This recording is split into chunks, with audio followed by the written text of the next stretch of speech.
ప్రతిసారి మహానాడు వేరే జిల్లాలకు వెళ్ళినప్పుడు మన నెల్లూరులో గతంలో జరగలేదు, ఎప్పుడు కూడా జరగలేదు, ఎప్పుడు వస్తుంది మన నెల్లూరుకి అని చెప్పి మేమందరం కూడా ఎదురు చూస్తున్నాము. రాబోయే తరాలు, రాబోయే మహానాడులు కూడా నెల్లూరులో జరిగిన మహానాడిని గుర్తు తెచ్చుకో విధంగా చేయాలని మేమందరం కూడా సంకల్పంతో వర్క్ చేయడానికి ముందుకెళ్తున్నాం. ఏ మహానాడులో అయినా కూడా నెల్లూరు జిల్లా నాయకులకి ఒక ప్రత్యేకమైన గౌరవం ఇస్తారు. దగ్గరగా 1,00,000 నుంచి 2,00,000 మందిని మనము అంచనా వేసుకోవచ్చు ఇక్కడికి వచ్చే వాళ్ళని. మహానాడు ప్రోగ్రామ్ని ఒక హిస్టారిక్ ఈవెంట్గా మనం అందరం చేయాలని చెప్పి మా ఆలోచనతో ముందుకెళ్తున్నాం.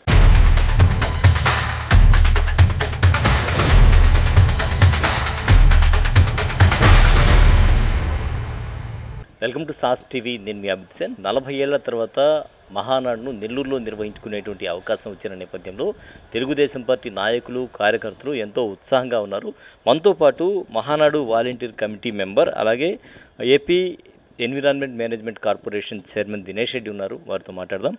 దినేష్ రెడ్డి గారు, చెప్పండి, 40 ఏళ్ల తర్వాత వచ్చినటువంటి సువర్ణ అవకాశం అనుకోవచ్చు దీన్ని?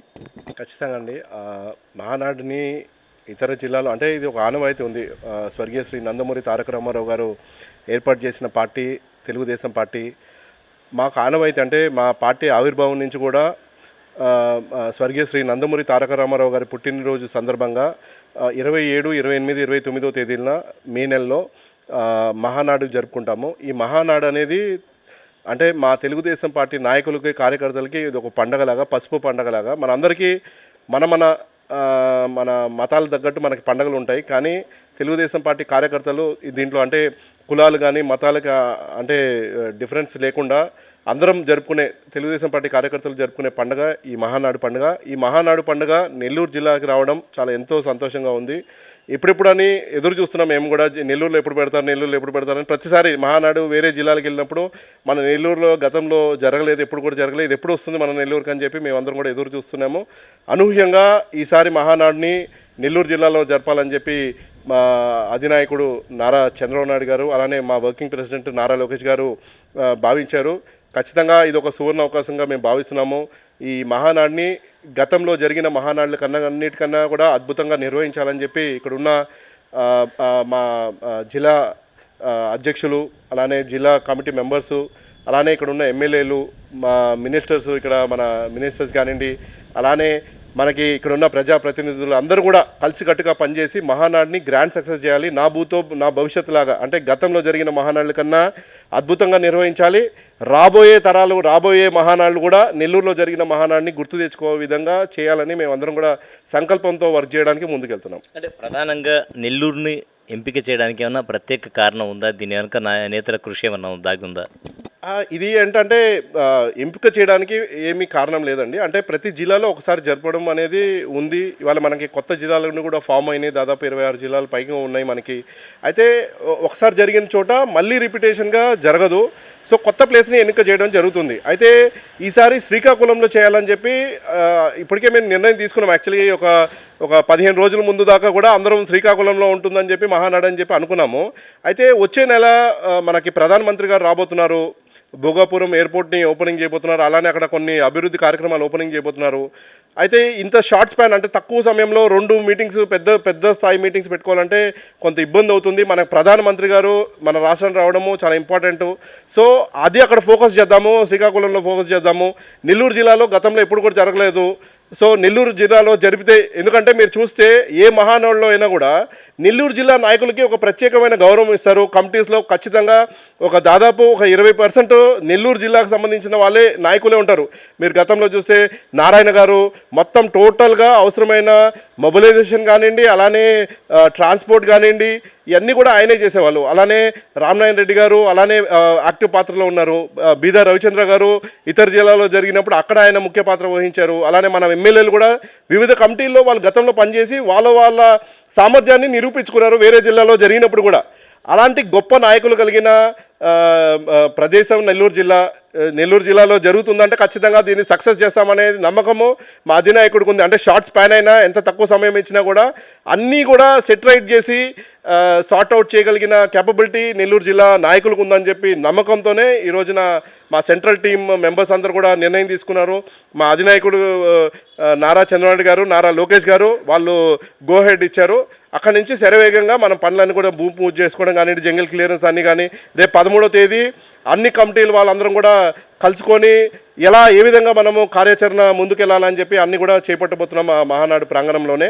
కానీ చాలా మంచి లొకేషన్ కూడా మనం అనుకోవాలి. వాళ్ళ ఇట్లాంటి అద్భుతమైన లొకేషన్, నేను గతంలో చాలా మహానాడులకు వెళ్ళాను, ప్లేస్ లేక సరైన పార్కింగ్ ఫెసిలిటీ లేక, పార్కింగ్ ఫెసిలిటీ ఎక్కడో దూరంగా ఉండేది, భోజన ఏర్పాట్లు ఎక్కడో దూరంగా ఉండేవి. ఇవాళ మనకు ఒక దగ్గర దాదాపు 2200 ఎకరాల భూమి మనకు ఒక దగ్గరే ఉంది.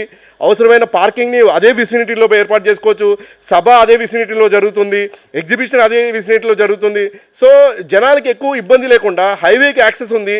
సో లక్షలాది మంది తరలి వచ్చినా కూడా ఎక్కడ కూడా ట్రాఫిక్ జామ్ ఇబ్బంది లేకుండా సరైన ఎంపిక అని మనం అనుకోవాలి. కోవూరు నియోజకవర్గంలోని ఇఫ్కో కిసాన్ సెజ్ని ఫైనల్ చేయడం జరిగింది. ఇది చాలా రైట్ డెసిషన్, మంచి ల్యాండ్. నాకు తెలిసి ఖచ్చితంగా ఇక్కడ జరిగిన మహానాడుని రేపు రాబోయే మహానాడులో కూడా తలుచుకుంటారని నేను ఖచ్చితంగా భావిస్తున్నాను. సో వాలంటీర్ కమిటీ మెంబర్గా మీకేమైనా ప్రత్యేకమైనటువంటి బాధ్యతలు కేటాయించడం జరిగిందా పార్టీ? డెఫినెట్గా అండి, మీకు మహానాడులో వాలంటీర్ కమిటీ అనేది చాలా కీలకమైనది. ఎందుకంటే ఇది ఇప్పుడు మనకి వివిధ కమిటీలు ఉంటాయి. అంటే ఒకటి సమన్వయ కమిటీ ఉంటుంది, మీడియా కమిటీ ఉంటుంది, పార్కింగ్ కమిటీ ఉంటుంది, ఫుడ్ కమిటీ ఉంటుంది. కానీ ప్రతి కమిటీలో కూడా వాలంటీర్స్ అనేది అవసరము. వాలంటీర్స్ ఎక్కడ వాడాలి, ఎక్కడ ఎంతమంది కావాలి, ఎంతమందిని ఎక్కడ పెట్టుకొని ఎలా మేనేజ్ చేయాలి, మొత్తం ప్రాంగణం అంతా కూడా వాలంటీర్ కమిటీ ఆధ్వర్యంలోనే జరుగుతుంది. ఎక్కడ ఎలాంటి అవరోధాలు ఉండకూడదు, ఇవన్నీ కూడా హ్యాండిల్ చేసేది వాలంటీర్ కమిటీ ఉంటుంది. సో ఇది చాలా ఇంపార్టెంట్ కమిటీ. దీంట్లో ఖచ్చితంగా నాకు అవకాశం కల్పించినందుకు మా అధినాయకుడు నారా చంద్రబాబు గారికి, అలానే నారా లోకేష్ అన్నకి ప్రత్యేకించి కృతజ్ఞతలు తెలియజేస్తున్నాం. ఖచ్చితంగా మా మీద ఏదైతే బాధ్యతని పెట్టారో దాన్ని డెఫినెట్గా 100%కి ఇంకా అధిగమించి చేయాలని మేమందరం కూడా అనుకుంటున్నాం. డెఫినెట్గా సక్సెస్ చేస్తాము. అంటే వాలంటీర్ కమిటీలో నాకు అవకాశం కల్పించారు కాబట్టి ఇక్కడ ఎటువంటి అవరోధాలు లేకుండా అన్నీ కూడా సమన్వయం చేసుకుంటూ మేము ముందుకు సాగుతాం. సో సోషల్ మీడియా ఈరోజు రాజ్యం వెళ్తుంది. సోషల్ మీడియాకి సంబంధించి ప్రచారంలో ఏమైనా కొత్త ప్లాన్స్ ఏమైనా ఉన్నాయా? డెఫినెట్గా అండి, అంటే డెఫినెట్గా మనము సోషల్ మీడియాలో మహానాడు ఇంపార్టెన్స్ ఏంటి, ఇక్కడ అవసరమైన మనం ఎలాంటి మనం వసతులు కల్పిస్తున్నాము, ఇక్కడ ఎలాంటి డెవలప్మెంట్ యాక్టివిటీ జరుగుతుంది, ఎప్పటికప్పుడు ఈ అప్డేట్స్ అన్నీ కూడా మేము పుష్ చేయడం జరుగుతుంది. అంటే మేమే కాదు, అంటే నా ప్రొఫైల్లో నేను పుష్ చేస్తున్నాను, డిఫరెంట్ నాయకులు ఉన్నారు, ఎమ్మెల్యేలు ఉన్నారు, మా ఎంపీ గారు, విపిఆర్ గారు ఉన్నారు, వీళ్ళందరూ కూడా వాళ్ళు అక్కడ ఎలాంటి పర్యవేక్షణ జరుగుతుంది, అలానే మనకి మీడియా మిత్రులు అందరూ కూడా ఉన్నారు, అందరూ కూడా అక్కడ ఏ విధంగా యాక్టివిటీ జరుగుతుంది, ఎలా మనం అన్నీ కూడా వసతులు ఏర్పాటు చేస్తున్నాము, అక్కడ అవసరమైన డెవలప్మెంట్ యాక్టివిటీస్ ఏ విధంగా జరుగుతున్నాయి, అలానే 27, 28, 29 అనేది ఎంత ఇంపార్టెంటో అందరికీ తెలుసు. మనకి 1 కోటి మందికి పైగా కార్యకర్తలు కలిగిన పార్టీ. సో ప్రతి ఒక్కరికి కూడా మా మెసేజ్ రీచ్ అవ్వాలనేది మా ఆలోచన. అది ఏ మీడియం ద్వారా అయినా కూడా అది రీచ్ చేయాలనే మేము ఆలోచన చేస్తున్నాము. డెఫినెట్గా అందరూ ఆహ్వానితులే. 27, 28వ తేదీ అయితే ప్రతినిధులు, అంటే తెలుగుదేశం పార్టీకి సంబంధించిన ప్రతినిధులు హాజరవుతారు. వాళ్ళందరికీ దాదాపు ఒక 60 నుంచి 70 వేల మంది ప్రతినిధులు ఉన్నారు. వాళ్ళతో పాటు వివిధ వాళ్ళు అందరూ కూడా ఉత్సాహవంతులు అందరూ కూడా వస్తారు ఖచ్చితంగా. దాదాపు మొదటి 1-2 రోజుల్లో, అంటే 27th, 28th రోజు దగ్గరగా 1,00,000 నుంచి 2,00,000 మందిని మనము అంచనా వేసుకోవచ్చు ఇక్కడికి వచ్చే వాళ్ళని.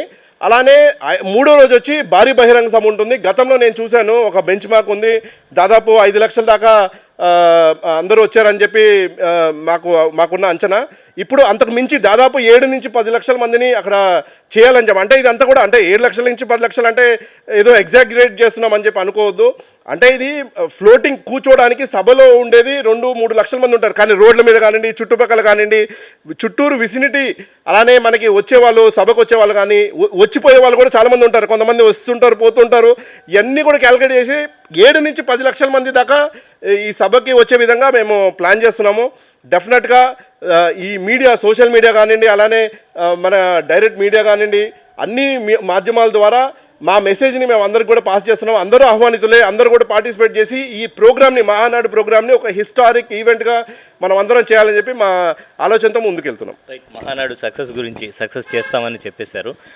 ఏదైతే మహానాడుకు సంబంధించి ఖచ్చితంగా 7 లక్షల మంది వచ్చేటువంటి అవకాశం ఉంది, 7 లక్షలకు పైగానే వచ్చేటువంటి అవకాశం ఉంది కాబట్టి ఆ దిశగా ఏర్పాట్లు చేస్తున్నాం. సో ఖచ్చితంగా ఈ సభ భారీగా విజయవంతమైనటువంటి అవకాశం ఉంది అంటున్నారు పోలంరెడ్డి దినేష్ రెడ్డి. ధన్యవాదాలు సార్.